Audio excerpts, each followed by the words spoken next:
one of the scariest builds I have ever created in all my years of playing 2K. A build that can hawk lanes like a Hall of Fame NFL DB. A build with the size and athleticism to meet people at the apex and deny them at the rim, but still have the elegance to be able to drop defenders to the floor and go finish with the best of the best. This is my two-way monster build, my first no speed with ball demigod build on NBA 2K25.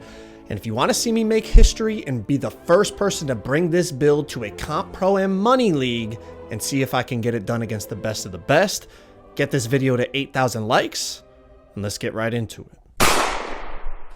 What if I told you could be winning up to 1,000 times your cash just by using your sports knowledge? Well, you're going to want to check out the sponsor of today's video, PrizePicks. PrizePicks is simple. First, you got to select your sport, then select the category within that sport, then select your players and decide if they're going to go more or less than the predictions in those categories. The more picks you get right, the more money you make. And with the NBA playoffs here, there's never been a better time to sign up. With promotions like Flex Friday and Taco Tuesday going on, PrizePicks is always doing something to make your experience more enjoyable. PrizePicks is available in over 30 states, and if you use my code to sign up for PrizePicks today, they will give you $50 in free play when you place your first $5 lineup. Age restrictions apply. Please play responsibly. Thank you to PrizePicks for sponsoring today's video. Warning: no speed with ball builds are extremely difficult to play on. They require specific animations and an immense amount of practice to be able to move like you'll see in this video. All right, let's get right into it. I made it at small forward, 6'8", 203, 7'3" on the wingspan. Now 203 weight, depending on how you like your my players to look, you're gonna look real skinny, but fortunately you do get the muscular body type. So if you like to be like a more brolic dude, you could add some thickness pause to your my player. All right, let's get into these attributes now. First things first, it's a no speed with ball build, right? So let's just talk about that right off the rip. 81 ball handle, 61 speed with ball, no lightning launch, but if you know what you're doing, you can still burst on these players. I mean, look at the quickness, quick stop, pull up from three, bang. You can definitely still get glitchy on these builds, but it is going to take a lot of practice. I'm gonna be honest, it took me weeks to have it become a habit and not have to think about it as I play. And then when they start playing, the boosting, you got the snatchbacks, you could really get busy on a build like this. On top of it, even with just bronze ankle breaker, I'm not gonna lie, I'll be putting dudes on the ground. So it's like you get the best of both worlds. You get all the other attributes on top of the ability to still speed boost and dribble. It really makes the build just an absolute all-around demigod. But I already know y'all are gonna yell at me in the comments if I don't put the dribble moves, so here they are. All the moves that I use, the only thing that sometimes I change is the behind the back. I use Kawhi sometimes, or if I want a better explosive behind the back, I'll use Pro. But pretty much everything else is what I use all the time. I don't really tweak any of the other dribble moves, but if I do want the better explosive behind the back, like I said, I'll use Pro. But here's all the moves, and the Kobe triple threat, of course, for the jab step, and those are the dribble animations that I use. Now let's move up to the shooting, but really we're still kind of talking about how to speed boost on these players. Another way that I speed boost is with this 87 mid-range, and the reason for that is you need 87 mid-range for the Kevin Durant go-to shot. You might think like, okay, so you're using a go-to shot. No, I'm using the go-to shot to speed boost out of dribble moves. You see kind of how the way he kind of starts sliding forward on the KD, you can kind of angle your left stick. Again, it's going to take practice. It is not easy to master the first time you try it. I was messing it up for a little while. But if you kind of use a little left stick work out of the KD go-to shot, you can kind of cancel the go-to shot, and then you can snatch back, crossover, just burst forward and rim run, whatever you want to do. That's the reason for the 87 mid-range. Plus you get a bunch of silver badges. 75 on a three-pointer, and of course, the jump shot, so y'all don't yell at me in the comments. I use Culver. I know a lot of people switched to T-Mac when the new season came out. I tried it, but I prefer Culver. A+ release height, A+ release speed. I really like this shot. You can shoot over smaller players all day long. Really nice whether you're on the break, catch and shoots, off the ISO, mid-range, three-pointer. Can really do everything you would want with this jump shot off the quick stops. Like I said, if they're late to get a hand up, it's going to be open. You're 6'8" with long arms. The cover release is really hard to contest, whipping that behind the back, just frying people. Now with the 87 mid-range and 75-3, I do have silver set shot. In some of these clips you might see it might pop up as gold, because sometimes I do use my tier 1 badge max +1 to put my set shot up 1. but usually I use it on glove to help with my defense, which we'll get to in just a second. Now let's get going on these physicals, okay? So agility is going to be 84 agility. On a 6'8 player with max wingspan, you are very, very agile when guarding the ball, and of course that unlocks the silver shifty shooter if you want to get into the fade bag, spin shot bag, all that. 88 speed, max speed on the 6'8, really good for running breaks, really good for playing defense, having to catch up to the small guards, or even just stay in front of the bigger guards. You know, 88 speed, 84 agility, 6'8 long arms. You are an absolute physical specimen on the court, able to compete with any player out there. Last but not least, we're down here on the vertical, 85 vertical. Now I'll talk about the strength a little bit later at the end of the video when I show you a couple examples of things I might think about tweaking if I were to remake this build. But for now, we're leaving the strength alone. You're going to see why in just a second. 91 driving dunk, but we're going to use +5 cap breakers to push it to 96 to get Hall of Fame posterizer. And let me tell you, 96 dunk on this game is absolutely cracked. But 96 dunk on this game on a 6'8 is, I can't even explain it. Just look at some of the things we're doing out here. It is ridiculous. You are an absolute monster attacking the basket, and it forces defenses to overhelp and over rotate, which is going to allow you to use your playmaking and your passing a little bit more. But I mean, just look at it. I mean, you are catching bodies on this player. Chest to chest, it does not matter. You are throwing it down, and I know y'all would yell at me if I didn't include them. So here are all of my dunk packages, okay? Everything from the 2 foots, the 1 foots, the signatures, which contact dunks I have on, everything y'all want, it is right here, okay? So please, if you haven't already, drop a like on the video. I got absolutely everything you could want about this build in this video, and I do appreciate y'all tuning in. So drop a like while y'all check out these dunk packages. The NBA player dunks I use is LeBron James. Now there's a few other decent ones you could put on, but I just use LeBron because, you know, he's got like the one from the free throw line. He's got some pretty cool looking ones. Occasionally you will get taken out of the animation, but here's the alley-oops that I use. I use all of them, and then we got the pro and the elite contact alley-oops. And let me tell you something that is very underrated on this game that not a lot of people use. It is those contact alley-oops. If you and your teammates are on the same page about when to throw them, depending on where the defender is positioned, there is a little bit of a skill gap to it, as dumb as that sounds. But trust me, if the defender is in specific positions and you throw the alley-oop, it will just suck them into the animation, and there's nothing they can do about it.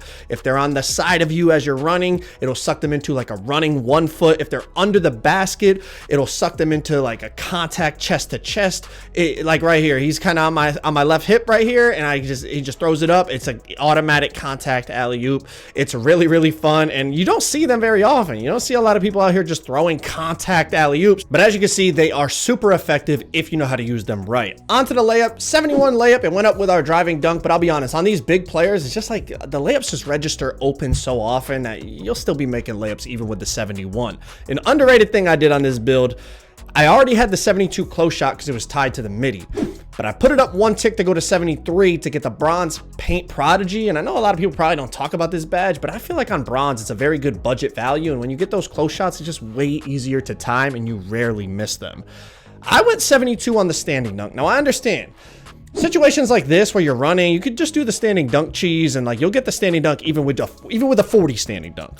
But these ones off the pump fake and go up, or just when you're standing already in the paint, you want to just catch it and go up with a dunk, you will not get those consistently with a 40. So getting that bronze rise up with the 72 standing is valuable. We didn't touch post control at all, but that doesn't mean we don't get busy in the post. You got the 87 mid range, you can go into the post fades, and then they start biting on it, you draw fouls, and then when they really start biting on it, if you get creative, you could throw self lobs off the post hop shots. Like there's a bunch of different ways you could get creative in the post, even without the post control rating. So unfortunately, as much as I love playing in the post, we didn't get the post control.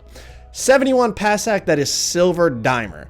Now, I do wish it could be higher because one of my best attributes I feel like as a player is my passing ability.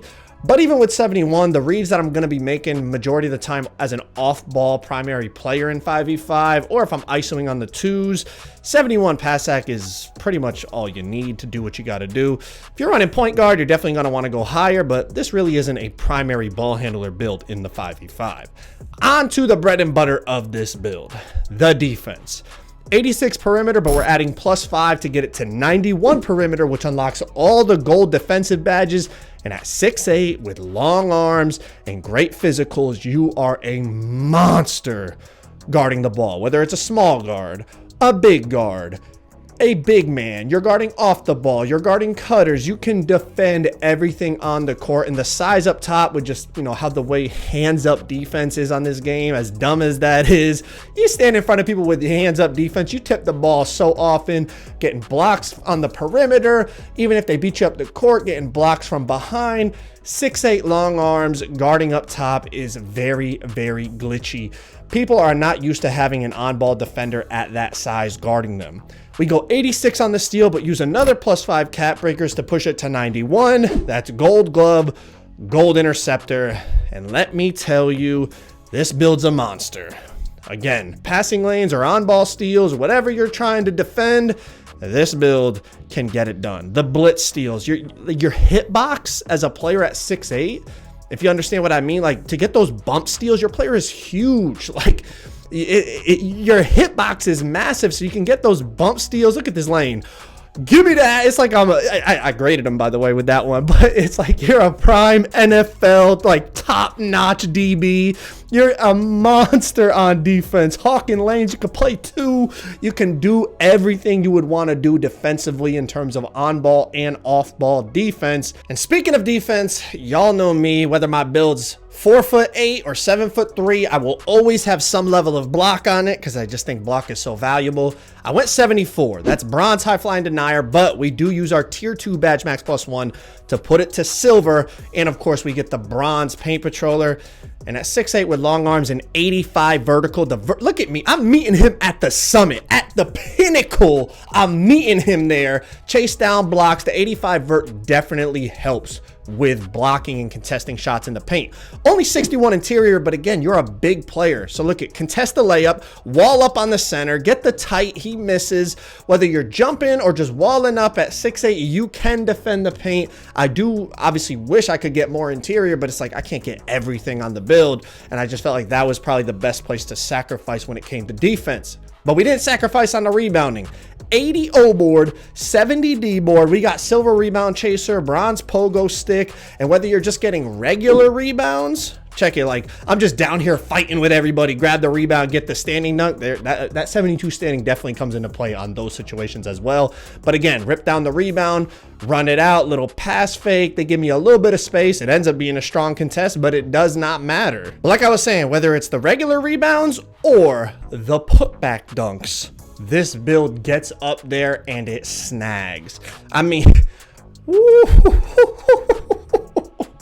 some of these putbacks are ridiculous. Like I said, I mean, 6'8" long arms, 85 vertical. The vertical definitely matters on rebounds, whether it's the putbacks or the regular rebounds. Like, as an off-ball player, you're just so well-rounded. We're going to finish it off by putting it all on our free throw, which puts it to 83. And then you have a tiny little attribute left that you can only put on post control. But now let's talk about what would I change on this build if I were to remake it. This is a question I get all the time regarding my builds, especially weeks or months after I've already played on them. So the first thing I would consider is going 85 ball handle. That would give you things like T-Max size up and Luka Doncic size up escape, and kind of would just tweak the way that you could dribble on the build. But I think for me, 81 is the best option for me. The second thing I would consider is going 78 block to get silver high flying denier, which would then allow me to use my tier 2 badge max +1 to put it to gold high flying denier. But I still think I get a good amount of blocks even with just the silver that I have on this build. Now the last thing is strength. The problem is 6'8". Strength is super expensive, so you would have to tweak this build a lot to get 84 strength, 85 strength, which is the range I'd be looking for. I'd be looking at 84 strength for Hoff strong handle and 85 strength for gold immovable. The strong handle is tempting because in the park, you can basically nutmeg the defender every single time. The reason I didn't do it is one, because it's expensive, but two, I wanted to actually learn how to dribble on these no speed with ball builds. I felt like if I had the strong handle to bail me out in the park, I would just go to that anytime I was in trouble and I wouldn't actually learn how to dribble. Also, for me, as someone who prefers to play 5v5 gameplay, the strong handle nutmeg cheese does not work in 5v5. It is only a park animation. But overall, I feel like this is the best version of the build for me personally. So tweak it to your liking. And if you want to see me be the first person to take a no speed with ball build to the comp pro-am leagues and see if I can capture a league title playing on this build, get this video to 8,000 likes. And if we end up doing that, I'll leave the link to the video on the screen right now. Definitely go check it out.